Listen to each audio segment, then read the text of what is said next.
La masturbation à deux. Sur l'autoroute à deux. À deux. C'est pas des maracas. Tu crois que c'est du respect, mon garçon? Le respect. Bombe atomique. Voilà. Mais vous fumez, monsieur. Shit. Bon, comme j'en ai fini avec les mecs dans ma dernière vidéo, mais que je suis gentleman, aujourd'hui on va parler de vous les femmes. Et oui, je suis romantique exactement comme ce qu'elles veulent. Ah enfin, moi, vous me faites se travailler les dents ou là. Donc effectivement, les femmes elles dominent le plan du game. Sexuellement, elles ont l'embarras du choix. Mais j'ai quand même cherché des coachs femmes, des coachettes, et très souvent elles s'adressent aux hommes. Comme par hasard.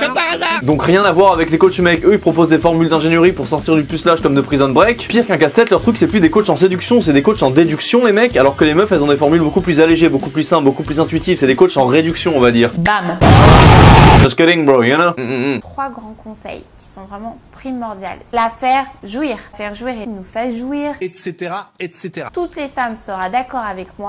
Donc ici on va parler de la séduction chez les femmes, mais vous inquiétez pas que ça va quand même partir en couille. Bon alors les meufs elles ont pas les mêmes problématiques que nous. À ce qui paraît en dessous de 7 sur 10 en bogossitude, les mecs ils baissent plus. Alors que les meufs elles ont toujours des armées de queues qui font la queue pour elles, même les 2 sur 10. Et moi franchement j'ai quelques potes qui taperaient dans des -5, dans du négatif. Et quand je dis -5, vous avez compris, je parle pas de leur note de dictée du CM1. Les mecs qui sont pas très regardants sur le QI. Un mec sapiosexuel ça existe pas, c'est juste une victime bolos. Ou alors montrez-moi une doctorante en psycholinguistique qui a autant d'abonnés que les fit boobs et les fit bottoms sur Instagram. Bref, le marché relationnel est complètement dérégulé. Il paraît que dans notre société il y a plus que les alphas qui peuvent se la jouer Roméo. Tout roule pour eux. Mais nous on va parler des enjeux et des galères des meufs vis-à-vis des gars. Parce que malgré tout elles arrivent quand même à se mettre dans des galères pas possibles et à se créer des psychodrames à la Casamien. Ne faites pas l'amour avec votre tête. Ok c'est parti sur les applis. Parfois elles matchent avec des mecs type Georges Clooney. Elles arrivent au rendez-vous, c'est Georges Clooney tout court. Il a plus de cheveux, il a plus de dents, parfois il a plus d'habits, il a le charisme de Puduc dans Titeuf. Et en fait c'était juste pas lui sur la photo. Donc là elles y peuvent rien, elles sont victimes des comptes fake beaux gosses. Et no fake, certains types osent quand même se pointer au rendez-vous sans cap d'invisibilité les mecs. Ils ont cru en prenant l'action replay et en mettant les cheat codes de Tinder, ils pouvaient finir l'aventure comme dans les jeux. Bah non poto, retourne t'instruire sur Super Séduceur, je sais pas moi. Et remarquez l'inverse aussi, ça nous arrive à nous les gars. Quand on part à la pêche sur Tinder, sur la photo de profil c'est la dame du lac. Mais dans le réel c'est le monstre du Loch Ness. Bah y a aucun mystère autour du monstre du Loch Ness, il est sur Tinder. Alors tu m'étonnes, après y a des mecs qui pètent un câble, ils partent en vrille, ils sont sucés par des poissons. Répugnante. Bref, suivant. Alors il y a des meufs, je les comprends pas. La meuf elle veut plus de relations toxiques, mais elle se remet en couple avec un tox. Tu veux plus de mec toxique, mais tu te remets en couple avec Jean Smogogo du 9-5. Le mec il se fait tatouer des rébus en latin cryptés sur le bras dans des raves par des tatoueurs qui ressemblent à Venom, putain. Donc évitez les mecs louches et violents aussi. Moi je connaissais une meuf amoureuse, elle espérait de l'attention, des gifs et des cadeaux. Elle a fini avec de l'attention, des gifles et des KO. Alors qu'il devrait pas y avoir de salut pour les porcs, sauf pour les fromagers. Bref, après les filles quand elles se tapent un mec, elles veulent éviter 2 extrêmes qui leur font peur. Les go mariage après le premier rapport et les go sprint après les jacks. Alors les go sprint, souvent c'est des BG cyniques et t'as des meufs elles comprennent pas. Elles matchent qu'avec des Marlon Brando, des gens harem. Elle se fait honorer une fois, 2 fois, elle m'en dit un jamais 203, il lui répond j'aime le jeu sans toi, et ouais. Et très rapidement il joue la carte ghostage et là Il se casse. Tchoum, il disparaît comme dans un trou de verre. et c'est le genre de mec, de toute façon il a aucun effort à faire. Même avec la volonté d'un paresseux nonagénaire après une tentative de branlette avortée, le mec il nique. Et moi j'avais une pote moyenne, normale, et elle le savait, elle le disait. Mais elle voulait que des bad boys ténébreux, et du coup elle avait que des désillusions la meuf. Un coup elle croyait que son crush était major de promo, en fait il était major dans le porno. Rambo. Elle pensait qu'il allait lui filer un sac Hermès et lui refiler un salaire pèse. Il y avait toujours des quiproquos, tu vois. Et c'est pas des pervers narcissiques. Le fantasme du mec un peu vampirique dans une relation barocco-tarabiscotée, mais non, y a rien de tout ça. C'est juste que le mec il a trop de prétendantes, c'est tout. Et ça vraiment, il faut que les gens le comprennent. Mick Jagger, il allait pas se marier avec toutes ses fans de 16 piges à l'époque, poto. 4 et 6 ans. Ah non, calme-toi, calme-toi. Moi, tu me parles pas d'âge. Tu parles peut-être quand je suis pas là, mais quand je suis là, tu me parles jamais d'âge. Je ne suis pas. Très méchant. Donc faut comprendre que même s'il y a 2-3 BG timides dans la nature comme ça open pour une relation à l'ancienne, globalement le mec qu'elle va trouver magnifique, ma chérie, c'est comme les meufs, ils sont peut-être cons mais convoités surtout. Donc tout le monde les veut, à moins que la beauté soit relative et on va analyser ça maintenant. La beauté est un état d'esprit.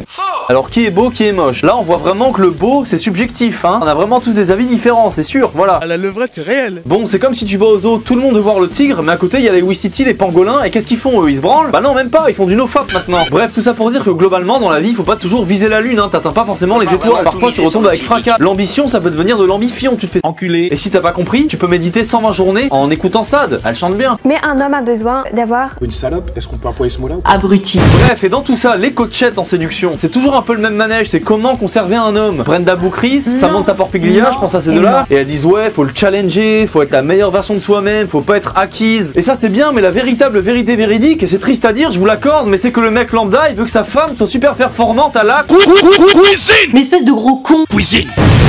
Bon alors sinon dans les coachettes, t'as celle qui donne des conseils aux hommes, et ça on le reconnaît tout de suite au gros blédard dans les commentaires qui lui demande si elle est célibataire. Dédicace à Aurore de Séduction, une vraie Barbie, je l'adore, elle est belle, voilà, les femmes c'est comme des fleurs, hein, c'est Van Damme qui l'a dit. Et dans les autres, il y a celle qui donne des conseils de sexe aux femmes, et une que j'adore, c'est Belinda sans tabou. Elle c'est un peu ma préférée, elle est vraiment trop bordélique. Ah ouais, le coussin il est un peu mal rangé ici, c'est pas bien. Regardez, elle est détente, long visage fluide, belle gueule, beau trait, elle ressemble un petit peu à Brune Poisson, une autre de mes amoureuses, si je pouvais être polygame, polyamoureux on va dire. Et en plus c'est une crème cette meuf, y a pas de chichi avec elle, elle apprend aux meufs à bien Sucer.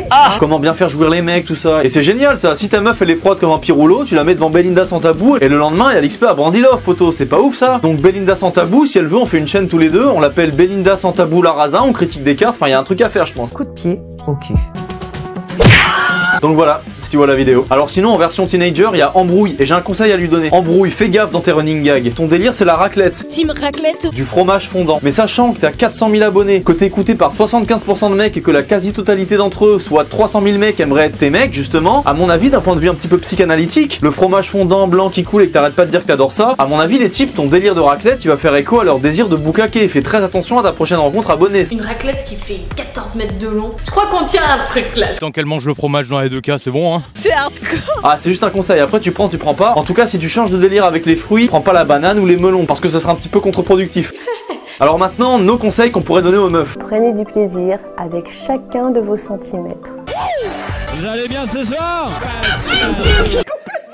Premier conseil, pas besoin de mettre spiritualité dans les centres d'intérêt, ça sert à rien. Parce que vous dites ça, mais qui peut s'enorgueillir d'avoir sucé un moine tibétain? Et en plus ce serait faisable, ce serait pas long. Et attention, j'ai pas dit qu'ils étaient précoces. Alors au lit maintenant, il y a pas de technique de ouf, il y a juste à être vivante et volontaire, c'est tout. La plupart des mecs qui veulent grave de l'expérience face à Katsumi, ils perdraient la gaule les mecs. Même les goals volants, El Famoso goal volant du foot quand on était en primaire. Donc voilà, faut juste pas faire l'étoile de mer. Patrick le fait très bien, on rigole, ok, avec sa texture de pâte à prout là. Et si tu regardes bien, il est pas très sexy, donc voilà, faut pas faire l'étoile de mer. Alors le make-up c'est bien, mais faut pas surcoter ça non plus. Il y a des meufs, elles me font plus flipper que Jason Voorhees. Et il y a certaines meufs, comment elles font pour se l'enlever? C'est plus du dissolvant qu'il faut, c'est un archéologue. Mais même lui, il a pas les outils pour creuser dans toutes les couches fossilisées de maquillage. Après, niveau make-up, les mecs ils sont un peu déboussolés par rapport à ça parce qu'il y a deux tendances extrêmes. T'as des meufs déguisées en Merciful Fates, maquillage de l'espace, et t'as des meufs qui se transforment en Tarzan, c'est-à-dire qu'elles renient tout. Elles sont ultra fières de montrer leurs poils, leurs stars. Je sais que je suis une jolie fille. Ah, t'as tellement de poils, on dirait un homme. Il y a une survalorisation de toutes les extrêmes, mais il y a plus de juste milieu. Et pourtant, le juste milieu, c'est comme dans un cul, c'est ce qu'on préfère. Je peux me marrer un peu? Non. Alors pour finir, comment régler les soucis de séduction et contenter tout le monde? Certains rêvent d'un retour au communisme relationnel, chacun aura sa chacune et puis basta. D'autres plus libertaires veulent faire ce qui leur chante. Donc entre les baratineurs, les emmerdeuses, les jaloux, les rageuses, les collectionneurs, les grosses baiseuses, les michetonneuses et les incels, dites-moi quelle est la solution pour éviter la déception dans les cœurs et y raviver un peu d'espoir et de bonheur. Et voilà pour aujourd'hui mes BG Galbés, c'est terminé. Merci à vous de m'avoir écouté. Et comme d'habitude, on en parle en commentaire. Si vous avez kiffé, n'hésitez pas aussi à partager, à me faire un peu de pub comme vous pouvez. Les montages, ça me prend grave du temps et donc voilà, ça me ferait plaisir. Et aussi, je pense qu'à 5000 abonnés, je vais avoir deux choix qui s'offrent à moi. Soit j'ouvre un Tipeee, soit j'ouvre un Tipeee Porte de la Chapelle. Parce que là, c'est plus possible. Il me faut de la monnaie. Et voilà mes amis, c'était le philosophe. À la prochaine.